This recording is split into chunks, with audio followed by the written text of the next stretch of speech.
The ship came out of faster-than-light travel with a soft hum. Commander Yuna stood at the observation window and watched as orbital station Keth 7 grew larger in the darkness of space. The station was huge. It was shaped like a wheel with many spokes, and lights blinked across its surface like stars that had been caught and trapped in metal. Yuna had seen many space stations in her 15 years of service, but this one made her feel small.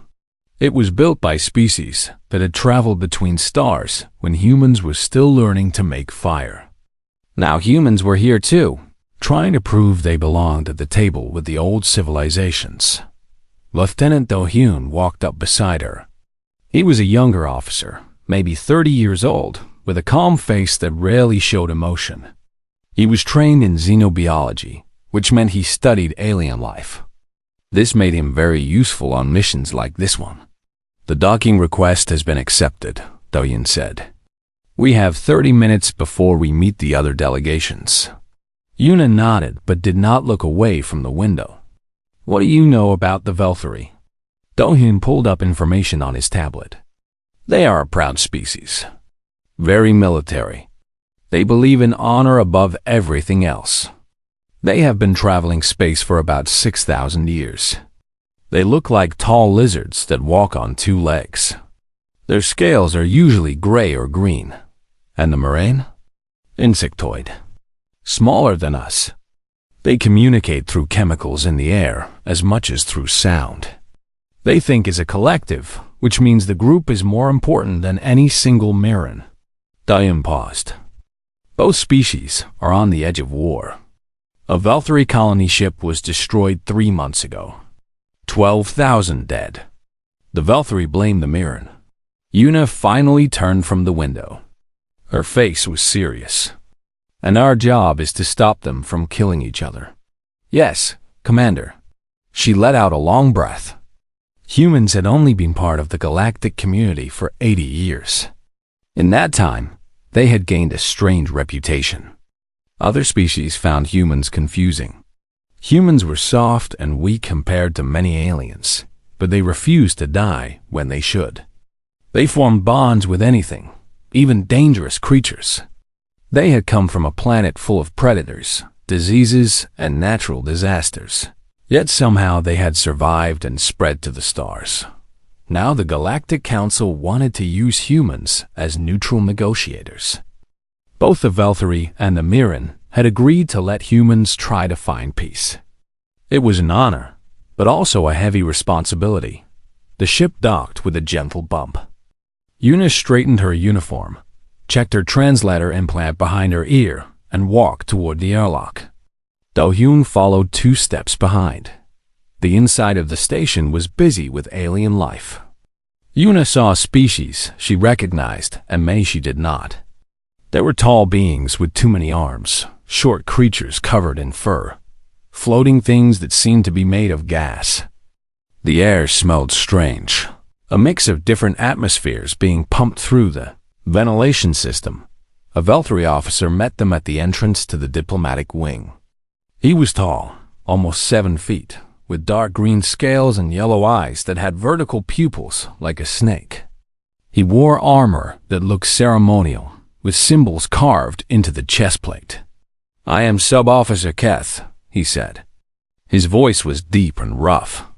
"I will take you to the negotiation chamber." Yuna bowed her head slightly, a gesture of respect she had learned during her training. "Thank you, Sub-Officer. I am Commander Yuna of the Terran Diplomatic Corps. This is Lieutenant Do-hyun." Keth looked at them with what might have been curiosity or contempt. It was hard to tell with Velthari expressions. "Follow me." As they walked through the corridors, Yuna noticed something that made her stomach feel cold. They passed a large room with windows, and inside she saw cages. The cages held creatures unlike anything she had seen before. They were about the size of large dogs, but that was where the similarity ended.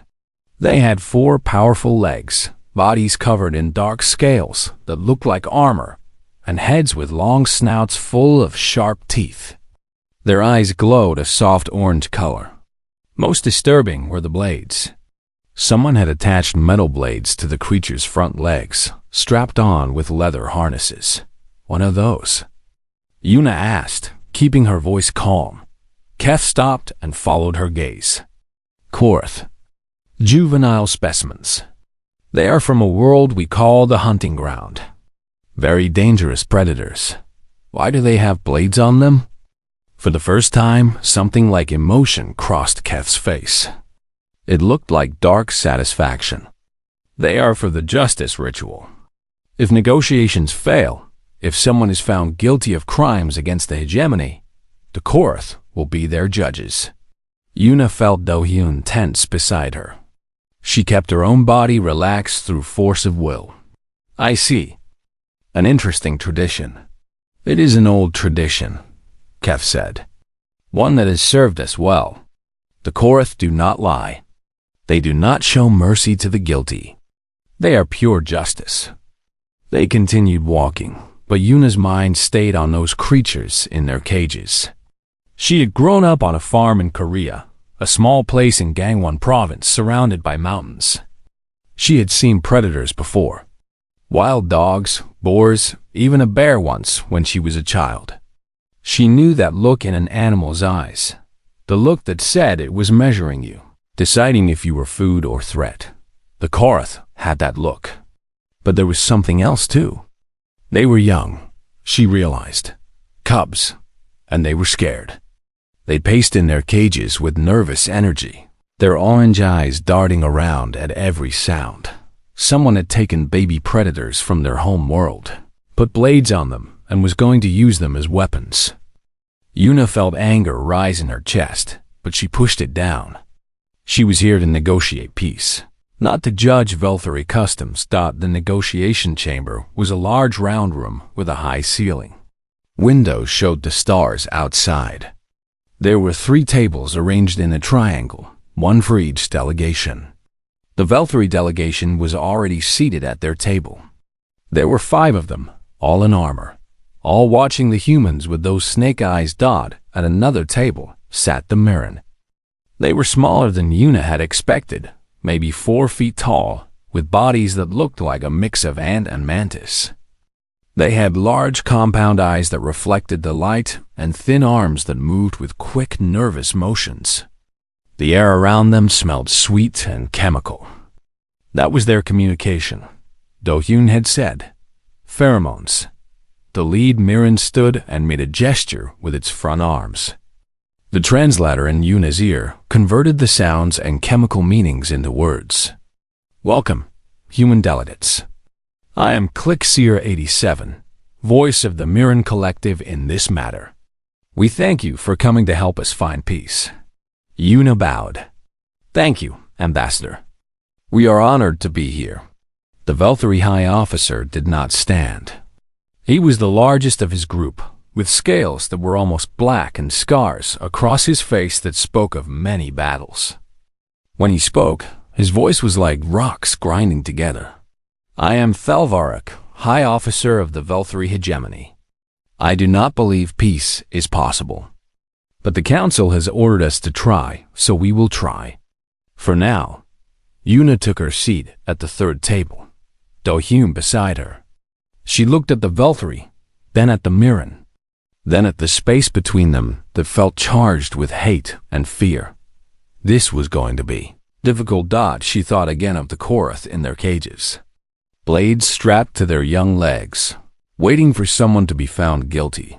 She had a very bad feeling about this mission, but she was human. Humans did not run from difficult things. They faced them, one step at a time, with patience and stubbornness that other species found hard to understand. Yuna folded her hands on the table and began to speak. Let us start with what we all agree on. No one wants more death. No one wants war. We may disagree on everything else, but surely we can agree on that. The negotiations had begun. 3 days passed on orbital station Keth 7, and the negotiations went nowhere. Yuna sat at her table each morning and listened as the Velthari and Mirren shouted at each other. Well, the Velthari shouted. The marine released clouds of angry-smelling chemicals and made clicking sounds that the translator turned into cold, formal words. Both sides blamed each other. Both sides demanded payment for wrongs done to them. Both sides refused to move even a small step toward peace. On the fourth day, Thelvarek stood from his chair and slammed his clawed hand on the table. The sound echoed through the chamber like a gunshot. "Enough of this talking," he growled. "We have evidence. Real evidence. The weapon that destroyed our colony ship was Mirran technology. The attack pattern matched Mirran military tactics. 12,000 of our people are dead, and you sit there and pretend innocence?" Clickseer 87 rose as well, its thin body trembling. The chemical smell in the air became sharp and bitter. The collective did not order any attack. We have told you this many times. We do not want war with the hegemony. War would hurt us more than it would hurt you. Then explain the evidence. Thelvarek roared. The Mirran ambassador paused. Its compound eyes flickered, catching the light from many angles. When it spoke again, the words came slowly, as if each one was painful. "There are elements within the collective that do not follow the Council's orders. Rogue factions. Separatists who believe the only way to survive is to strike first against all threats. It is possible that such a faction obtained weapons and acted without permission." The room went very quiet.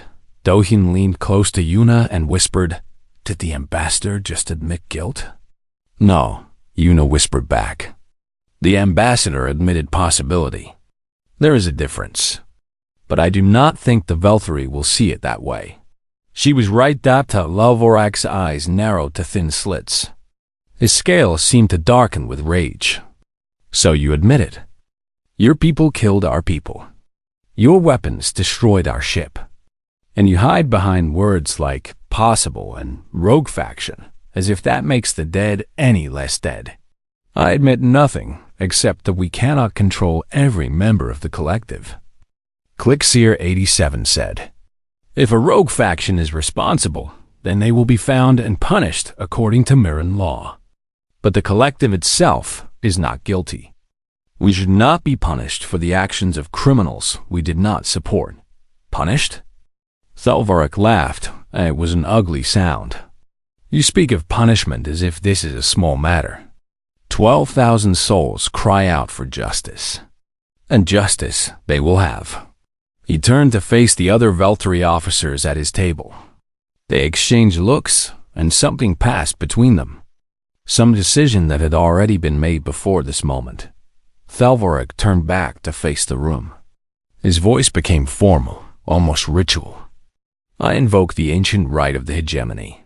One invoked the trial by Korath." The Mirran delegation made sounds of alarm. The chemical smell in the air turned sour with fear.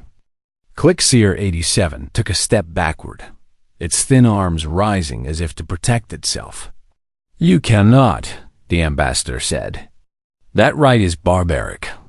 It belongs to an age before reason. The right is legal under hegemony law," Thelvarek said. "And since you have admitted that Mirran were responsible for the attack, you must submit to Velthari justice. The accused will face the Korath in the arena. If they survive, innocence is proven. If they die, guilt is confirmed and paid for." Yuna stood quickly. "High officer, I must protest. This is a diplomatic negotiation under Galactic Council rules. You cannot conduct a trial by combat here." Thelvarek turned his yellow eyes toward her. For a long moment, he said nothing. Then he spoke, and his voice was full of contempt. "You are young to the stars, human.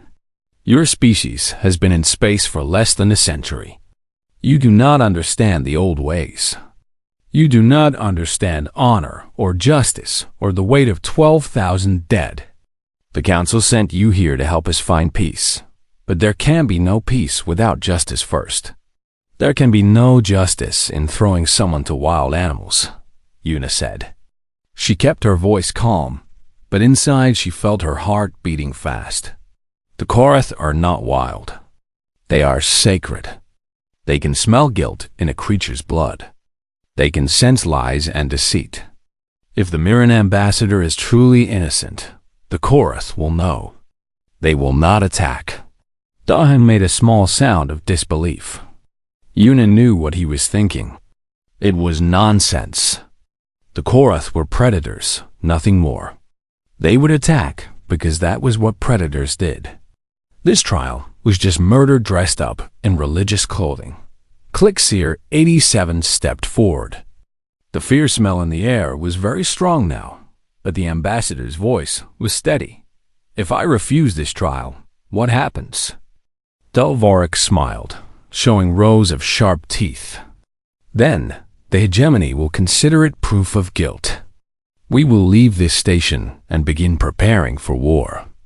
Every Mirren world will burn. Every Mirren life will be forfeit. The choice is yours, Ambassador. The chamber fell silent. Yuna looked at the Mirren ambassador, at the thin body shaking with fear, at the compound eyes that reflected her own helpless face. She looked at the Velthari, standing proud and certain, convinced that they were right. She looked at Diane, who met her eyes with a grim expression that said there was nothing they could do. Click-seer 87 made a series of clicking sounds. The translator struggled for a moment, then produced words. I must think of my people. If I die, only I die. If the first refuse, millions die in war. The ambassador turned to face Delvorik directly. I accept a trial by Korath. For the sake of the collective, I will face your judgment. No, Yuna said, but she knew it was too late. Delvorik nodded, satisfaction clear on his scarred face. The trial will take place tomorrow at sunset station time. All delegates will witness. Justice will be done. The Velthari delegation left the chamber in formal procession. The Mirren ambassador stood alone, still shaking, surrounded by the other Mirren who touched it gently with their thin arms. In what looked like comfort or farewell, Yuna walked over to them. She did not know what to say. Words felt useless. I am sorry, she said finally. This is not justice. This is murder, and I am sorry that I could not stop it. Clickseer 87 looked up at her. The compound eyes were strange, impossible to read, but the voice that came through the translator was soft. You tried, Commander. That is more than most would do. But some things cannot be stopped. Some currents are too strong to swim against. I do not accept that, Yuna said. There must be something we can do. The ambassador made a sound that might have been a sad laugh. You are very human, Commander. Your species never accepts the impossible. It is both your greatest strength and your greatest foolishness. That night, Yuna could not sleep. She lay in her quarters on the station and stared at the ceiling. Her mind kept returning to those Korath in their cages. Young predators, scared and angry, with blades on their legs. Tomorrow they would be released into an arena, and they would kill the Mirren ambassador because that was what they had been trained to do. It was wrong. Everything about it was wrong. She got out of bed and walked to the window. Outside, stars burned in the endless dark. Somewhere out there, billions of Mirren waited to learn if they would live or die. Somewhere out there, billions of Velthari mourned their dead and demanded blood. And here, on this station, one small insectoid creature would face bladed predators alone. All because of politics and pride. Dalyun's voice came from her doorway. Commander, you should rest. Tomorrow will be difficult. Yuna did not turn around. I cannot rest, Lieutenant. Not while an innocent being prepares to die. We do not know the ambassador is innocent. The Mirren admitted that rogue factions might be responsible. The ambassador is not a rogue faction. The ambassador is a diplomat who came here to make peace. That is not a crime deserving of death by predator. Dahan was quiet for a moment. Then he said, What are you thinking, Commander? Yuna turned to face him. Her eyes were hard, decided. I am thinking that there must be another way, and I am going to find it. Yuna spent the rest of the night reading. She searched through every database she could access, every file on galactic law and diplomatic protocol. She read about Velthari customs, their history, their codes of honor. She read about the trial by Karth, its origins, its rules, and in the early hours of the morning, when the station's lights began to brighten to simulate dawn, she found what she was looking for. Daehyun was asleep on the small couch in her quarters. He had refused to leave, insisting that if she was going to work through the night, he would stay with her. Now Yuna shook his shoulder gently. "Lieutenant, wake up. I found something." Daehyun opened his eyes immediately, alert despite the lack of sleep. "What is it?" "The right of champion substitution." Yuna turned her tablet so he could see the screen. It is an old law, part of the original Galactic Compact that all species signed when they joined the interstellar community. It says that in any trial by combat or physical judgment, a neutral party may substitute themselves for the accused if they believe the trial is unjust. Daehyun read the text, his face growing more worried with each line. "Commander, this law is thousands of years old. It was meant for a different time. No one has invoked it in centuries. That does not mean it is invalid. The law was never removed from the compact. It still applies. But the purpose of this law was for warriors to fight in place of those who could not fight. You would not be fighting Velthari soldiers. You would be facing the Korth. Those creatures will not follow rules of honor. They will simply kill." Yuna set down her tablet and looked at Daehyun with steady eyes. "I know what I would be facing, Lieutenant." "Then you know this is suicide. Maybe, maybe not." She stood and walked to the window. Outside, the station rotated slowly, and the stars wheeled past like a river of light. Humans have a strange history with predators, Daehyun. On Earth, we were not the fastest or strongest. We did not have sharp claws or thick armor, but we survived. We survived because we understood predators. We learned their ways. We even made some of them our allies. "Dogs," Daehyun said quietly. "You are talking about dogs. Wolves that we tamed thousands of years ago. Dogs, horses, cats, even birds of prey. We have a gift for connecting with other species. It is part of what makes us human." Yuna turned back to face him. "I am not saying I will survive the arena, but I am saying that I have a better chance than the Mirren ambassador. The ambassador is prey. Everything about marine biology screams prey to a predator. But humans are different. We are something in between." Dawn shook his head. "This is madness, Commander.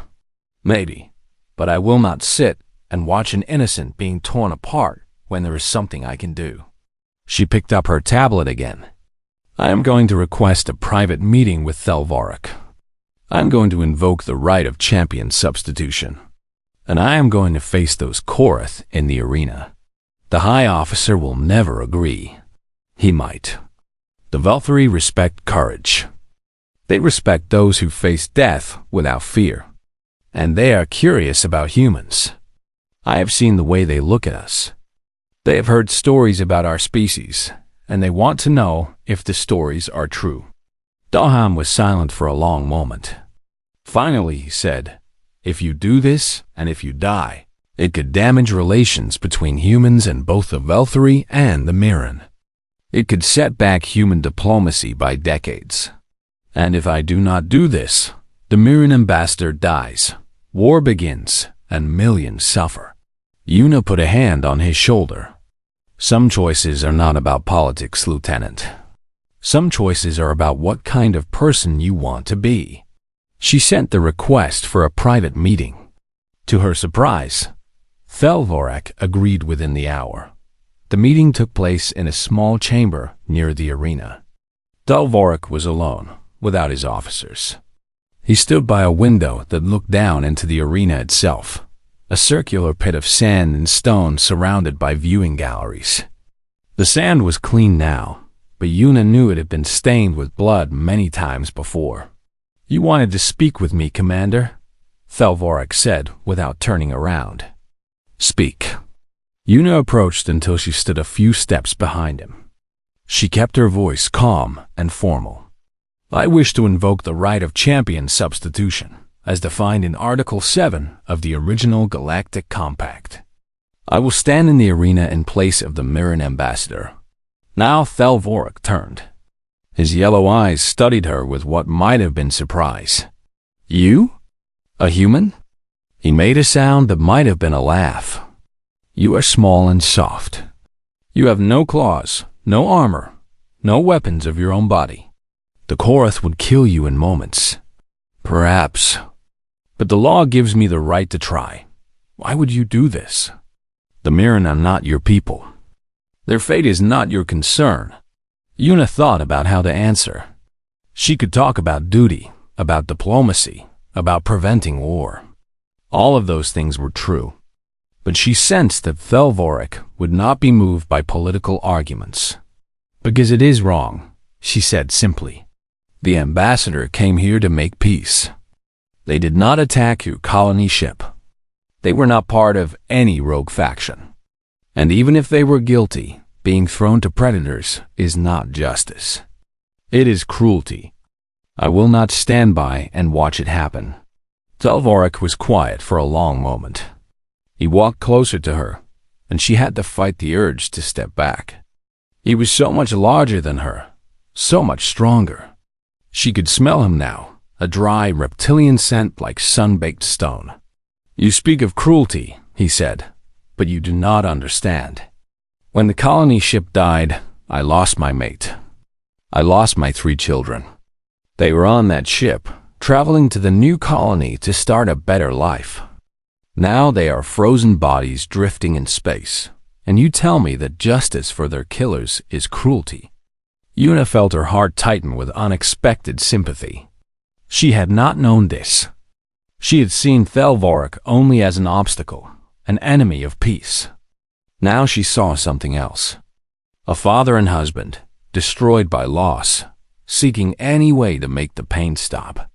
"I'm sorry for your loss," she said, and she meant it. "I cannot imagine that pain. But the Mirren ambassador did not kill your family. Punishing the wrong person will not bring them back. It will only create more grief, more loss, more families like yours on both sides." Pretty words. But words do not satisfy the dead. No, they do not. Yuna took a breath. "That is why I am not offering words. I am offering myself. Let me face the Korath. If I die, you will have shown the galaxy that your justice is real, that even a human from a powerful species cannot escape it. If I survive, you will have proof that sometimes innocence is stronger than guilt." Thelvorik studied her face for a long time. His vertical pupils expanded and contracted, reading her in ways she could not understand. "I have heard stories about humans," he said finally.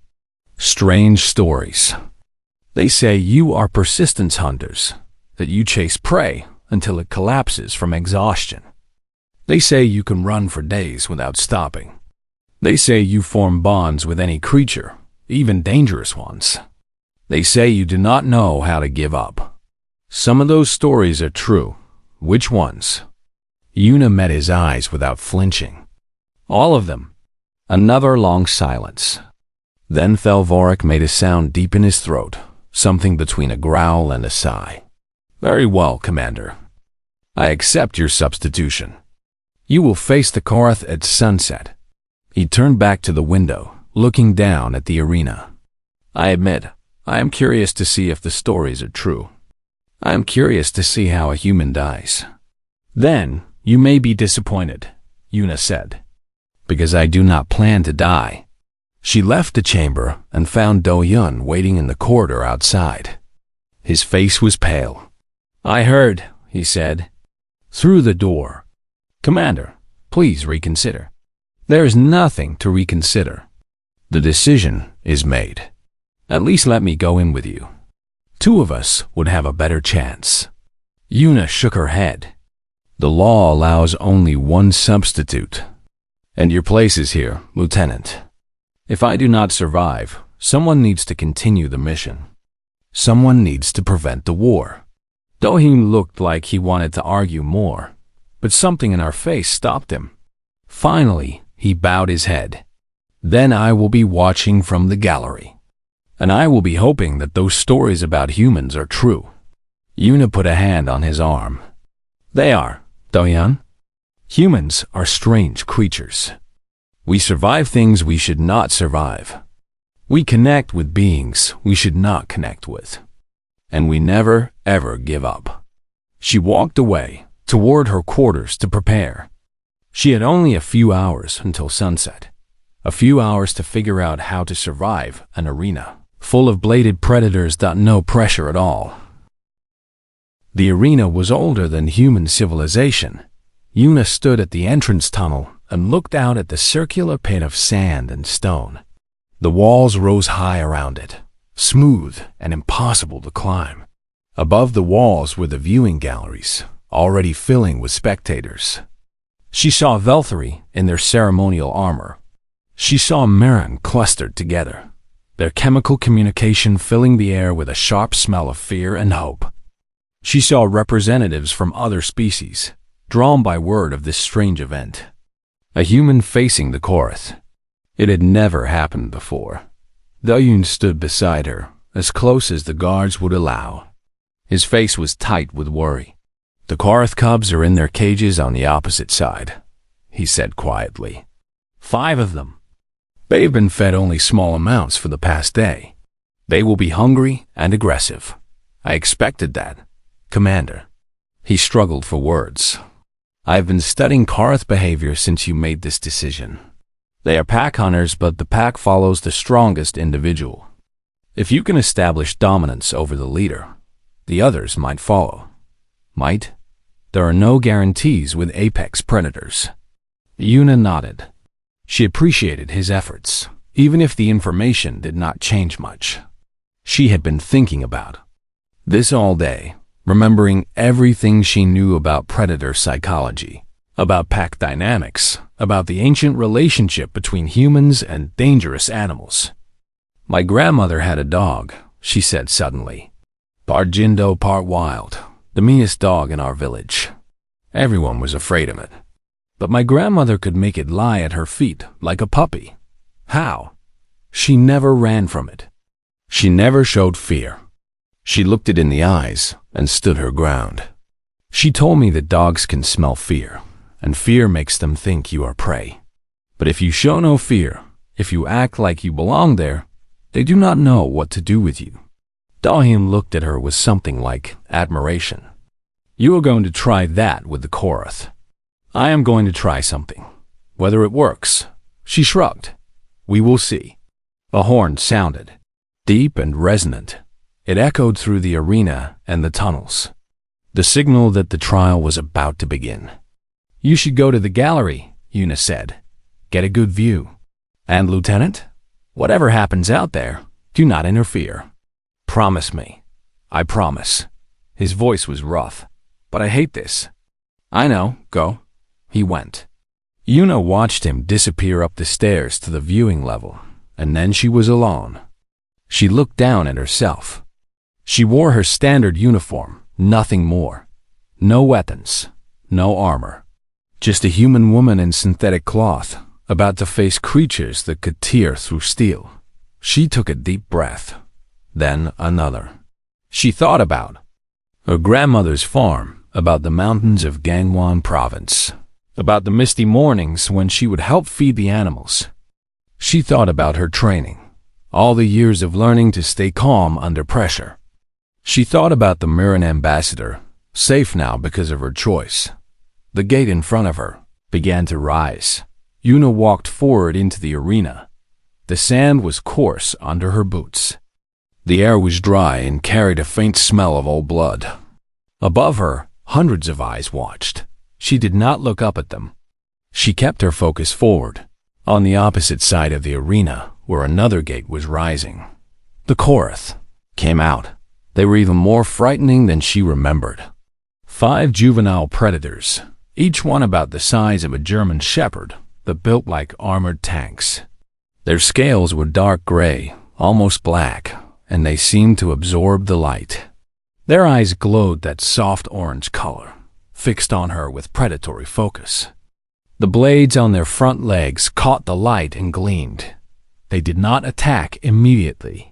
They spread out in a loose formation, circling wide around the arena's edges. Pack behavior. They were studying her, learning her movements, looking for weakness. Una stopped in the center of the arena and stood still. The crowd murmured. They expected her to run, to panic, to try to fight. That was what prey did. But Una just stood there, feet planted, arms relaxed at her sides. The lead Korath moved closer. It was slightly larger than the others, with a scar across its muzzle that made it look even more dangerous. It approached in short bursts, darting forward a few feet, then stopping to watch her reaction. Una did not react.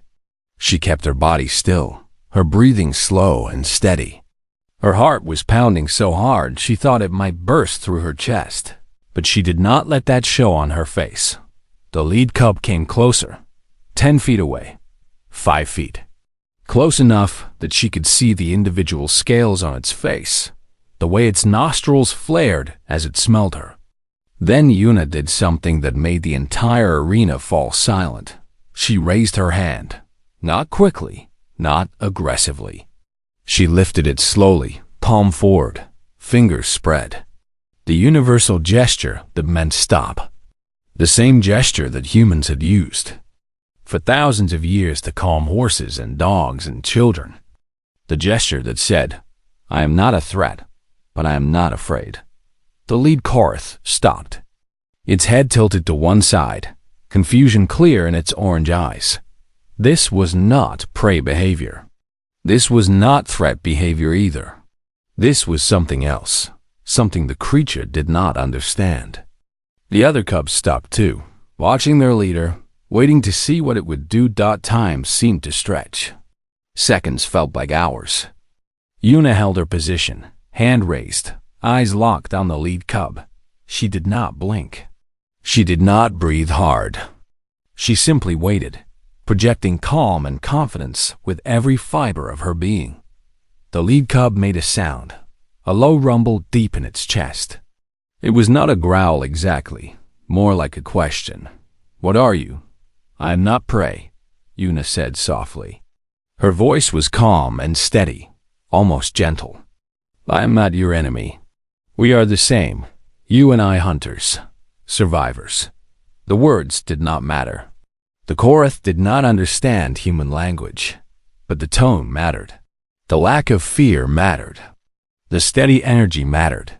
The lead cub took another step forward. Now it was close enough to touch, close enough that Una could feel the heat coming off its armored body.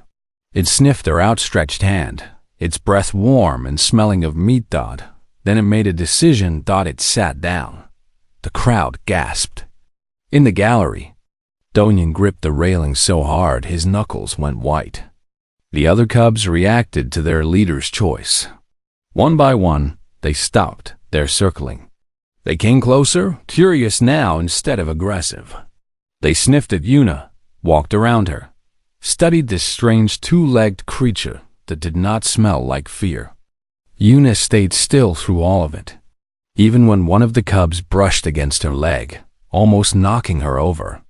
Even when another one nudged her hand with its nose. She stayed calm, stayed centered, stayed present. Minutes passed. 5 minutes. 10. The cubs lost interest in testing her. They began to play with each other, nipping and chasing in the sand like the young animals they were. The blades on their legs made the play look dangerous, but it was still play, and Una stood in the middle of them, untouched, unharmed. She looked up at the gallery. She found Vorak standing at the front of the Veltary section. His face was impossible to read, but his body was very still, as if he had been turned to stone. "Aye, officer," Una called out, her voice carrying across the silent arena. "Is this enough? Have I proven innocence?" Thalvarik did not answer immediately. He stared at her, at the Korath cubs playing around her feet, at the scene that should have been impossible. She saw him struggling with something, some internal battle between what he believed and what he was seeing. Finally, he spoke. His voice was rough. "The trial is over. The Korath have rendered their judgment." The crowd erupted. Some cheered, some shouted in confusion, some made sounds Yuna could not interpret. But above all the noise, she heard one thing clearly. She had the lead Korath cub approached her one more time. It looked up at her with those glowing orange eyes, and it made a sound. Not a growl, not a question. Something softer. Something almost friendly. Yuna reached down, very slowly, and touched the top of its head. The scales were warm and smooth, like sun-heated stone. The cub pushed into her hand, the way a dog might when it wanted attention. In that moment, in the middle of an alien arena surrounded by creatures that should have killed her, Yuna smiled. Humans were strange. They made friends in the strangest places. And sometimes that made all the difference. The arena emptied slowly. Spectators filed out, talking in hushed voices about what they had witnessed. The impossible had happened. A human, unarmed and alone, had faced the sacred Korath and walked away without a scratch. More than that, she had made them peaceful. She had made them follow her. Yun stayed in the arena until the handlers came to collect the cubs. They approached carefully, clearly nervous even though the creatures seemed calm now. The lead cub pressed against Yuna's leg one more time before allowing itself to be led away. Its orange eyes looked back at her, and Yuna could have sworn she saw something like understanding in them. Then they were gone, and she was alone on the sand. Daryun was waiting for her at the tunnel entrance. His face showed relief so strong it almost looked like pain. "Commander," he said. His voice cracked on the word. "You did it." "I did not think it was possible, but you did it." "I did not do anything special," Yuna said. She was suddenly very tired, the energy draining out of her now that the danger was past. "I just stood still and showed them I was not afraid." "That is exactly what makes it special. No one has ever done that before. In 300 years of Korath trials, no one has survived without killing. And no one ever has pacified the beasts." They walked together through the corridors of the station.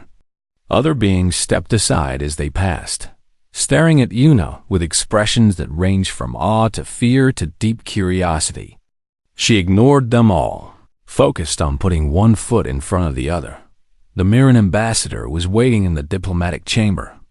Clickseer 87 rushed forward as soon as Yuna entered, thin arms reaching out in what she now recognized as a gesture of profound gratitude. "Commander Yuna, what you did? I have no words. In the collective, we share memories and emotions. When you stood in the arena for me, I felt your courage as if it were my own. I felt your calm. I did not know that such feelings were possible." "I did what anyone would do," Yuna said. "No." The ambassador's compound eyes reflected her face from 1,000 angles. "That is exactly what you did not do. Anyone else would have run or fought or given up. You did none of those things. You were something different. Something new." Yuna did not know how to respond to that. She was saved from trying by the entrance of THEL-VORK. The Veltari High Officer walked into the chamber alone.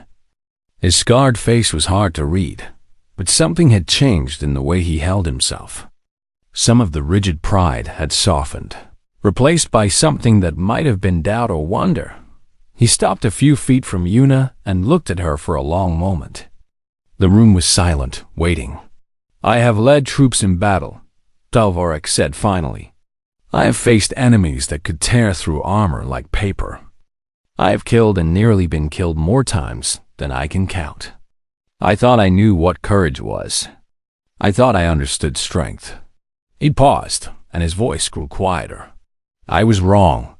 What you did in that arena was not something I have ever seen. The Korath are sacred to us because they are pure. They cannot be tricked or bribed. They respond only to what is real. And today, they responded to you. They recognize something in you that I do not understand. They recognize that I was not their enemy," Yuna said. "They are predators, but they are also intelligent. They do not kill for pleasure. They kill for survival and protection. When I showed them I was not a threat, they had no reason to attack. That is too simple an explanation. The simplest explanations are often the truest ones." Thelvarik made a sound that might have been a laugh. "Humans, you are a strange species." He straightened his posture, becoming formal again. "The trial is complete. By our own laws, the Mirren ambassador has been proven innocent. The hegemony will not pursue blood payment." Clickseer 87 sagged with relief. The chemical smell in the air changed from fear to something sweeter, something that spoke of hope. "However," Thelvarik continued, "the matter of the colony ship is not resolved. 12,000 of my people are still dead. The rogue faction that killed them is still out there. This peace will not last unless those responsible are brought to justice." The ambassador stepped forward. "The collective will find them. I give you my word, High Officer. We will hunt down the separatists and bring them before a proper court. Their trial will be fair and their punishment will be just." Velthari justice? Galactic justice. With representatives from both our peoples present. The ambassador paused. "We did not want this war. We never wanted this war. If we work together to find the true guilty, perhaps we can build something better from this tragedy." Thelvarik was quiet for a long time. Yuna watched emotions flicker across his scarred face. Anger, grief, the desire for vengeance. But also something else. Exhaustion. The weight of carrying hatred for so long. "My mate is still dead," he said finally. "My children are still dead. No amount of justice will change that." "No," Yuna said softly. "It will not. But more death will not change it either. Only time and purpose can help wounds heal. I know that does not make the pain less. But it is true." Thelvarik looked at her. For a moment, he seemed very old, very tired. Then he nodded. "Very well. The hegemony agrees to a joint investigation. We will find those responsible together." He turned to leave, then stopped at the door. "Commander Yuna, the stories about humans were true. All of them. My people will remember what happened here today. We will remember that a human stood in our sacred arena, faced our sacred beasts, and proved that there are more ways to win than we ever imagined." He left without waiting for a response. The negotiations continued for another week after that, but they were different now. The anger and accusation were replaced by careful, cautious cooperation. Details were worked out. Agreements were signed. The war that had seemed inevitable slowly became impossible. On the last day, before Yuna and Do-hyun boarded their ship to return to Terran space, Clickseer 87 came to say goodbye. "My people owe you a debt that can never be repaid," the ambassador said. "Because of you, millions will live who would have died. Worlds will remain green that would have burned. Children will grow up in peace instead of war." "I did what I thought was right," Yuna said. "That is all any of us can do." "Perhaps. But you did it when others would not. You chose to face death when you could have stood aside." The ambassador pressed something into her hand. It was a small crystal, clear and smooth, about the size of her thumb. "This is a memory stone. It contains my experience of the arena, everything I felt while watching you. It is the greatest gift a Mirren can give. Wherever you go, whatever happens, know that you will be remembered." Yuna held the crystal carefully. She could feel a faint warmth coming from it, as if it held a tiny sun. "Thank you, Ambassador. I will treasure it." She boarded the ship. Doheen was already there, running through pre-flight checks. As the station grew smaller in the viewport, he finally asked the question that had been bothering him. "Commander, how did you know it would work?" "In the arena." "How did you know the Karth would not just attack?" Yuna leaned back in her chair and closed her eyes. She was very tired, but it was a good kind of tired. The kind that comes after a hard job done well. "I did not know," she admitted. "I hoped. I believed. But I did not know for certain. That does not comfort me." "It should." She opened her eyes and smiled at him. "That is what makes us human, Doyen. We act even when we do not know the outcome. We hope even when hope seems foolish. We reach out to creatures that could kill us and try to make friends. That sounds like madness. Maybe it is. But it is the kind of madness that has kept our species alive for 200,000 years. We did not survive because we were the strongest or the fastest. We survived because we refused to accept that anything was impossible." Dahyun shook his head slowly. "The galaxy is going to have trouble with humans. We do not follow the rules they expect. Good. The galaxy could use some new rules." The ship accelerated away from the station, toward the jump point that would take them home. Behind them, the stories had already begun to spread. Stories about a human woman who faced death with an open hand.